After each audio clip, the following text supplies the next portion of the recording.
Most of the high performers are not even at 80% of their true potential. And I stand behind this claim because I've seen it time and time again. And today I would like to talk about performance and also how we can get that performance to 100% of one's potential. That doesn't mean that suddenly a person will start winning everything or performing incredibly well. All it means that person will be at their true potential. My name is Jani Brajkovic. I'm a former professional cyclist and now founder of the JB Method. With my method, I help other high performers reach their true potential the smart way, not the hard way. I was a professional cyclist for 17 years. And when we talk about performance, I've tried it all. I did everything I could just to improve my performance, whether we talk about training, nutrition, recovery protocols, recovery gadgets, tech, you name it, I've tried it. In performance, we usually talk about, okay, how can I train better?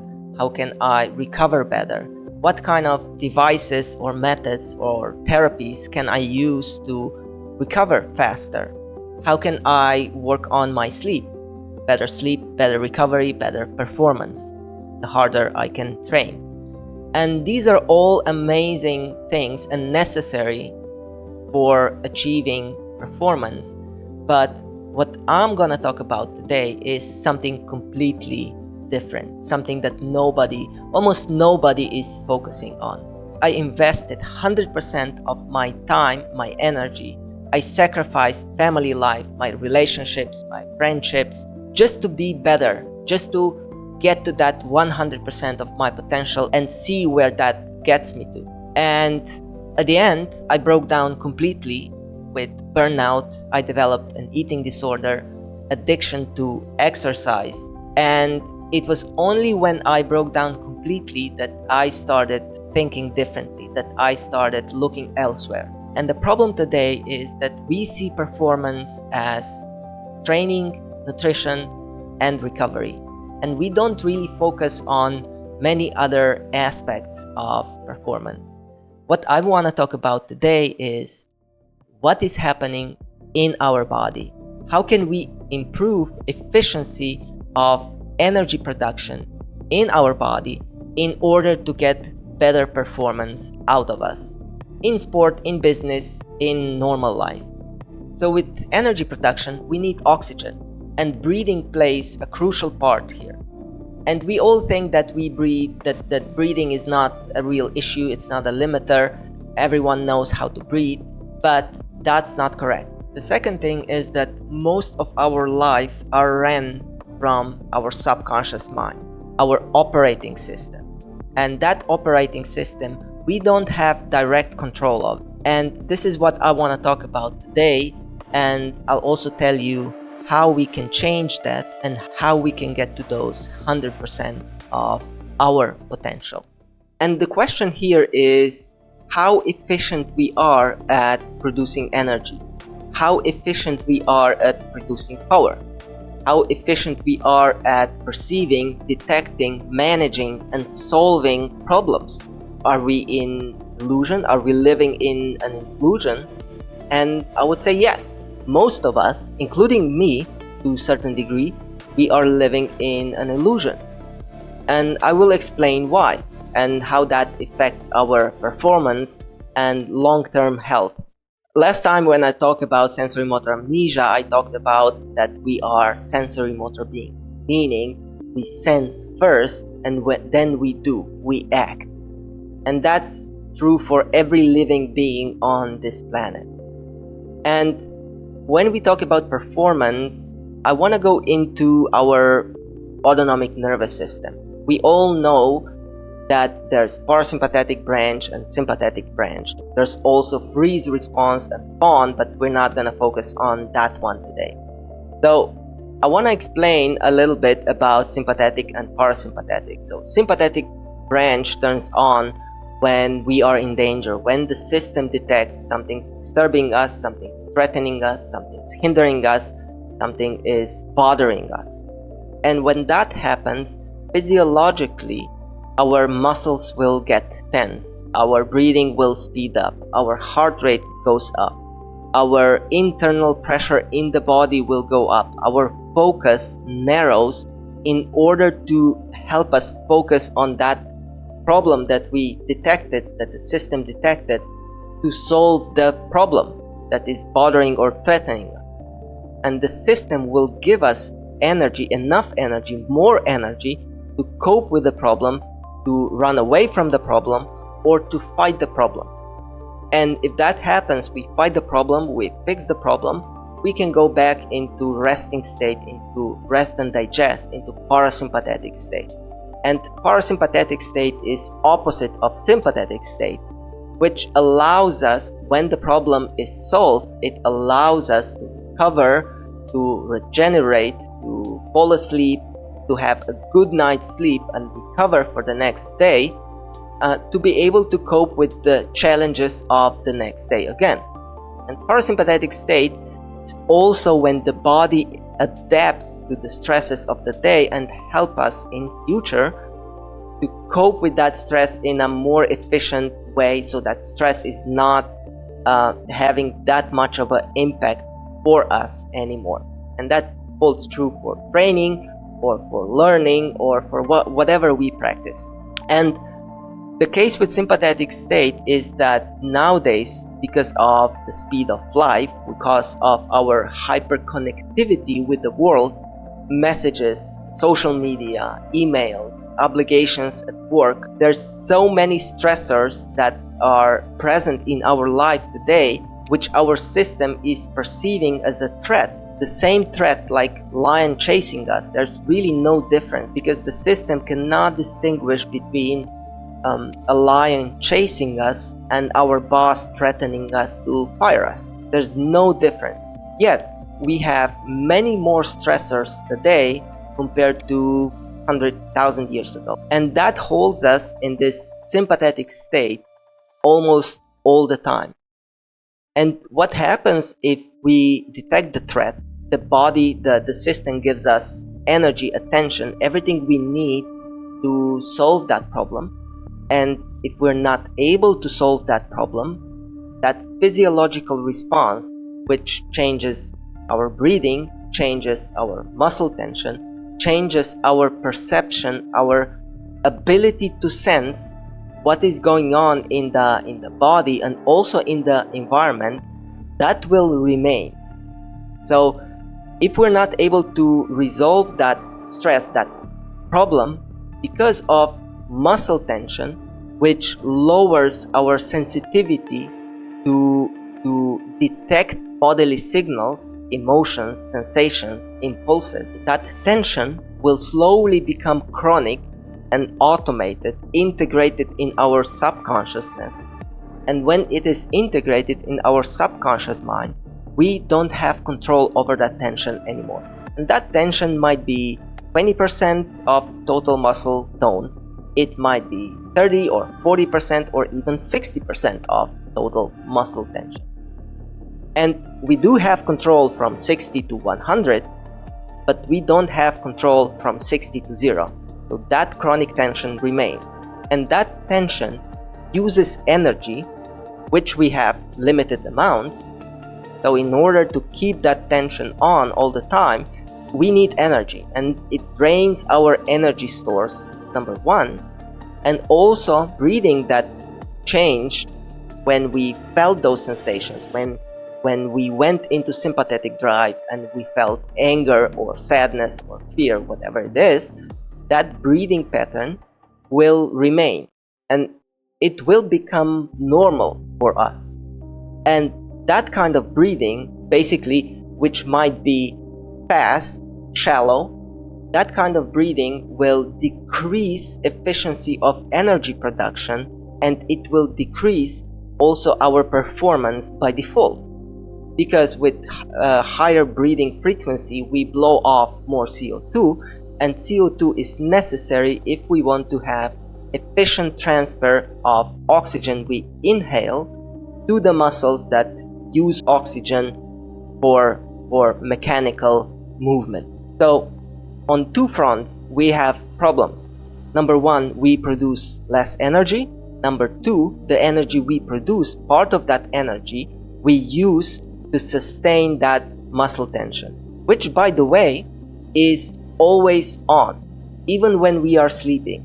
And that muscle tension is also signaling that there's a threat, that there's something wrong, that we have to be attentive, that we have to be focused, that we cannot relax. So that chronic tension is keeping us more sympathetic, more stressed. We feel worse. We don't feel relaxed. We don't even feel joy or happiness because of that tension. That chronic tension is also distorting signals coming from the body to the conscious mind.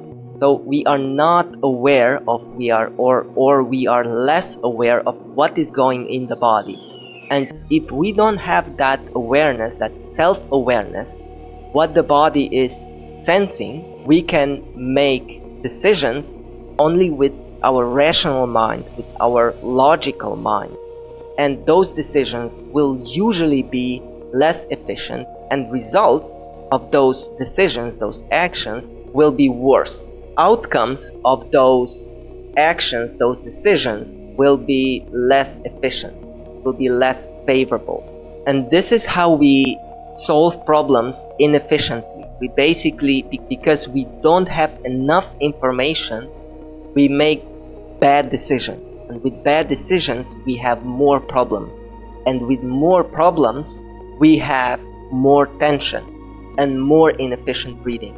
And when we talk about performance, performance is, in my opinion, ability of the system, mental, emotional, and physical, to produce coherent output without minimal internal friction. In other words, it's not about how much you can do, but about how efficiently your entire system can organize itself to act, recover, and adapt without self-destruction. Performance is not about how much you can push, it's about how little resistance, friction is created in the body during that push. The best don't fight their bodies, they work with their bodies.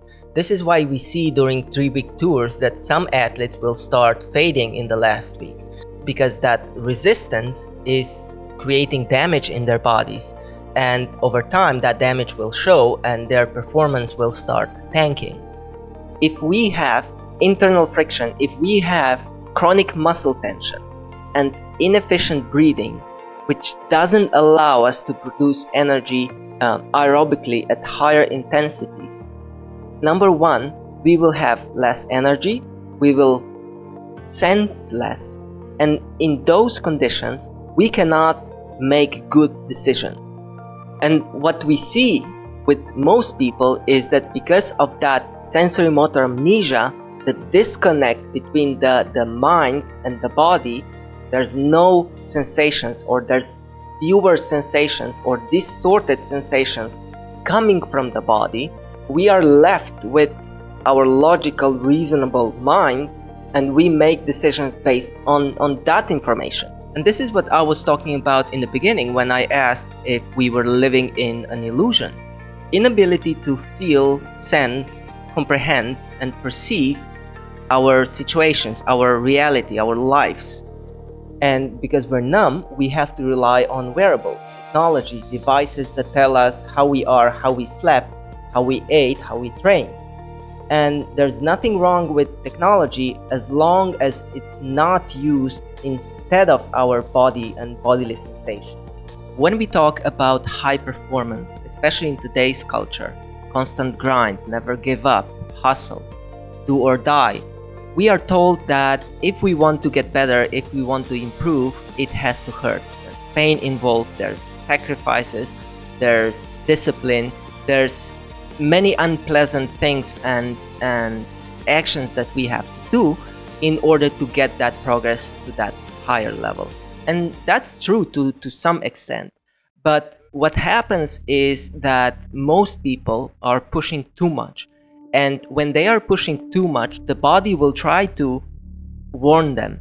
And because we believe that it has to hurt and we have to suppress everything that comes from the body, all the sensations, all the pain, all the negative feelings we suppress with acute muscle tension in the beginning, but then that becomes chronic. And when it becomes chronic, as I said, that the sensing part goes down, so we feel less.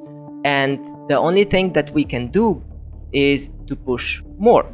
And we push more and more until that more is too much for the body, and then the body will shut us off, shut us down. And in the process of doing that, in the process of, I would call it self-destruction, and I'm saying this because I lived through it. My whole career was based on this approach: do more pain, more sacrifices, more discipline, which was basically self-destruction in short. During that process, the body will still try to warn us. Our sleep will change. We won't have that good of a sleep anymore. We will wake up tired in the morning. We will be in a bad mood constantly. We will be tired. And with that push approach, always pushing and forcing the body beyond its capabilities, is pushing us, our nervous system, into survival state. And as we know, in survival state, the body, the nervous system, gives us all the energy it can for us to fight that threat, that danger. And as I said, short term, that works really well because we have energy, we can go through pain, we can improve really quickly and have some results. But at the same time, we're losing sensations, we're losing touch with the body, and those sensations are gone, numbed. And because we're numb, emotionally, physically, and mentally, when success comes, we don't feel it because there are no sensations. There are fewer sensations.